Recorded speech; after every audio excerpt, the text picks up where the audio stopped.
Greetings, Jeepers. So here we are back at the 47 CJ2A.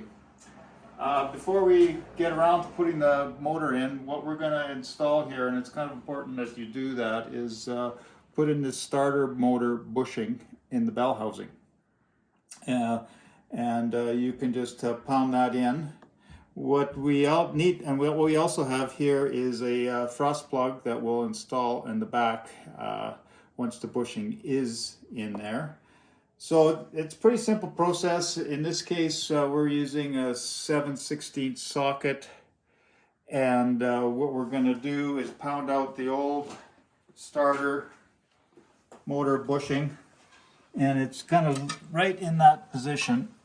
So we'll insert that socket and then pound out the bushing out the back is the way we're going to tackle this one. And what that bushing does is, on your starter,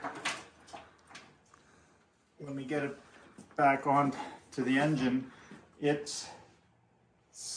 bushing sits inside the bell housing and keeps your starter engaged with the flywheel. So that's one thing you probably do want to have for sure and replace if you can, because they do get scored and worn out. Here is the old starter motor bushing, and if you look inside, the bushing actually is scored in there, and you do not want that.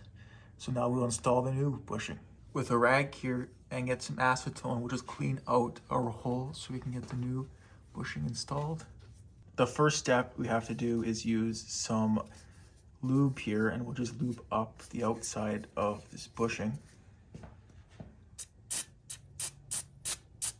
With your starter motor bushing now all lubed up, we will just insert it into the hole to make sure it's installed square. And it should just seat there, and now we will just pound it in with your soft-faced hammer until it gets fairly flush with the outside here. After you have pounded in your starter motor bushing until as far as it can go, you're now going to use your socket here. I'm using a 13 mil socket, and we'll just pound the bushing in till it seats flat with your bell housing here.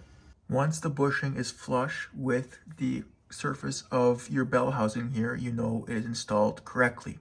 Finally, we can give this new bushing a quick test drive. So we're just gonna have our starter motor here and just slide it into the new bushing. And as you can see, it's a nice fit.